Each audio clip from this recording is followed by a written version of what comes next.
हाँ, तो उनको जरा यूएन में जाना है परसों, तो इसलिए वो हमारे बीच से अभी थोड़ी देर में यहाँ से विदाई लेंगे, इसलिए उनको यहाँ बुलाया गया है।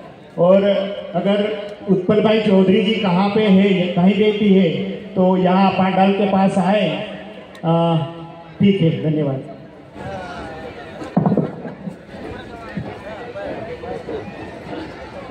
धन्यवाद। मैं सबसे पहले मैं आप सभी को शुभकामना देना चाहता हूं कि 32वां आदिवासी जो सम्मेलन, इस बहुत अच्छा गांव, हम गांव बोलते हैं लेकिन कभी कभी ये शहर बना देते हैं, जो शहर बहुत पॉल्यूटेड होता है। तो मैं सबसे पहले आप सभी को धन्यवाद देना चाहूँगा, शुभकामना देना चाहूँगा, आपको शुक्रिया करना चाहता हूँ कि आप सभी लोग इस हिंदुस्तान का सारे कोने कोने से इस सम्मेलन में आप भाग लिए हैं। तो इस सम्मानित मंच से आयोजक एकता परिषद है, उनको भी मैं बहुत धन्यवाद देना चाहता हूं कि आप मुझे हर साल इस तरह के जो सम्मेलन होता है आदिवासियों का, इसमें आप बुलाते हैं, मैं आ जाता हूं। मैं बहुत साल पहले से इस एकता परिषद से जुड़ा हूं कि आदिवासी जनजातियों के लिए हम एक इकट्ठे होकर क्या करना चाहिए। आज भी नेपाल में, मैं अच्छा से हिंदी बोल नहीं पाता हूं लेकिन मैं कोशिश करूंगा।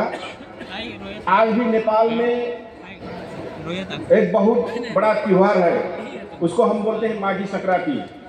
और मैं थारू आदिवासी से बिलोंग करता हूं, जो आज के दिन एक नया साल की तरफ से, नया साल के लिए सेलिब्रेट किया जाता है। लेकिन मैं अपना गांव में, अपना कम्युनिटी में नहीं रहकर मैं आज आपको सामने इस सम्मेलन में भाग लिया हूँ, क्योंकि मुझे ये लगता है मैं एक नेपाल का जो मार्जिनलाइज कम्युनिटी, थैंक यू, दो थारू आदिवासी से मैं बिलोंग करता हूं।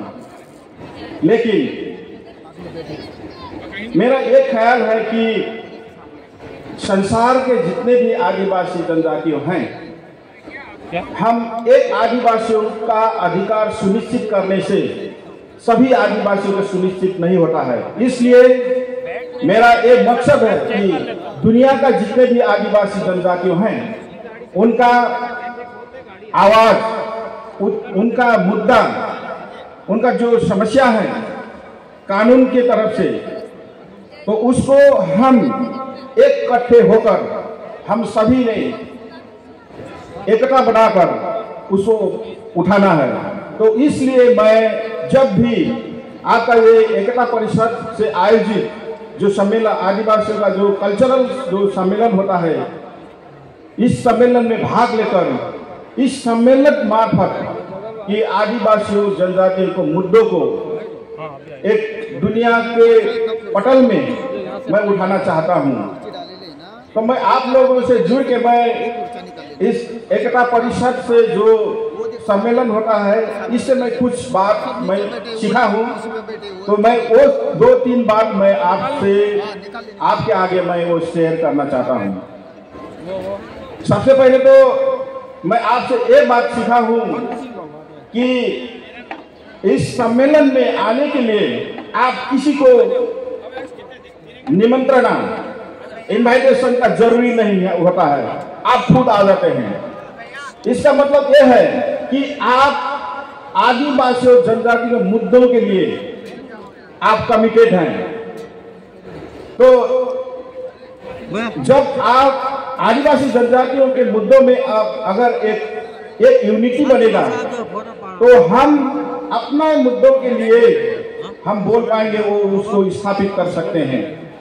दुनिया में आदिवासी जनजाति के लिए बहुत सारे नीति नियम हैं, उसका गाइडलाइन है, डिक्लेरेशन है, ट्रीटी कन्वेंशन है, लेकिन उसको हम कार्यान्वयन के लिए हम अभी कर नहीं पा रहे हैं। तो इस सम्मेलन से मुझे लगता है वो जितने भी ट्रीटी कन्वेंशन है, डिक्लेरेशन है आदिवासियों के लिए, उसको कार्यान्वयन करने के लिए आज के इस सम्मेलन से एक रोड मैप बनाना जरूरी है। तो उसके लिए मैं एकता परिषद को मैं निवेदन करना चाहूंगा कि हमारा आवाज के लिए आप एक होंगे और इसको दुनिया के पटल में आप नेतृत्व करेंगे। आप तो अभी हिंदुस्तान का आदिवासियों के लिए नेतृत्व कर रहे हैं, लेकिन अब आपका नेतृत्व यूनाइटेड नेशन में होना चाहिए, क्योंकि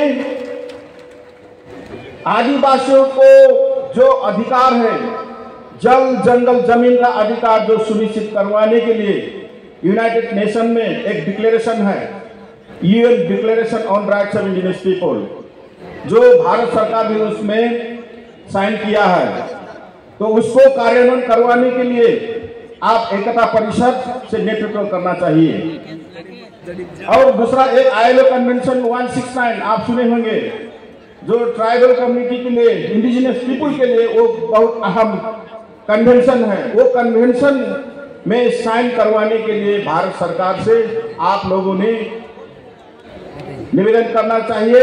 और भारत सरकार को भी मैं इस मन से मैं निवेदन करना चाहता हूं कि ILO कन्वेंशन 169 में अगर रेटिफाई करेंगे तो हमारा हिंदुस्तान का आदिवासी जनजातियों के जो जल जंगल जमीन का जो अधिकार है वो सुनिश्चित रहेगा।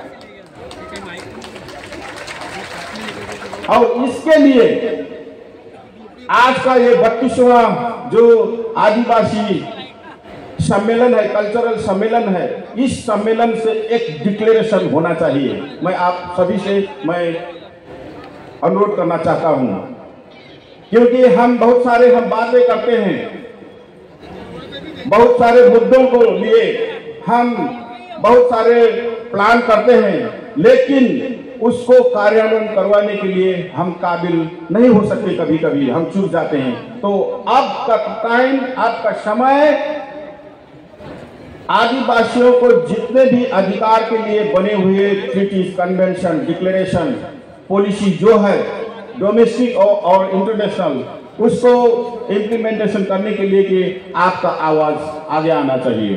तो उसका आवाज एकता परिषद लीडरशिप करना चाहिए, ये मेरा निवेदन है। मैं कल यहाँ महिलाओं के सेशन हो रहा था, वहां मैं बहुत सारे महिलाओं के मुद्दा मैंने सुना। तो अभी यूनाइटेड नेशन परमानेंट फोरम है, उस फोरम से आप लोगों का, आप महिलाओं के मुद्दों, महिलाओं के जो भी इश्यू हैं उसको आगे बढ़ाने के लिए, दुनिया को सुनाने के लिए हमारे यूनाइटेड नेशन का रिप्रेजेंटेटिव हमारे डॉक्टर हानी मोगानी है, उनके तरफ से आपका आवाज बुलंद होना चाहिए, क्योंकि वो अभी ईरान से है, लेकिन वो एशिया का पूरा आदिवासियों के मुद्दों के लिए उठाने के लिए अभी वो रिप्रेजेंट कर रही हैं। इसलिए मैं महिलाओं से मैं निवेदन करना चाहूंगा, उनसे जुड़कर आप लोगों का जितने भी मुद्दों हैं, महिलाओं के लिए, यूथ के लिए, माइनॉरिटीज कम्युनिटीज बहुत सारे हैं यहाँ भी, तो उनको अधिकार सुनिश्चित करवाने के लिए उनके मार्फत हम काम करना चाहिए। और मैं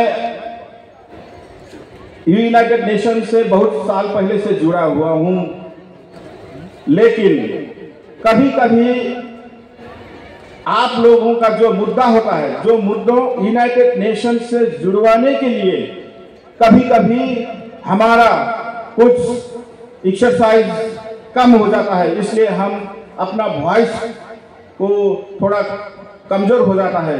इसलिए एकता परिषद और आप लोगों का जितने भी कम्युनिटी लेवल में जो आप लोगों को संस्थाएं हैं जो आप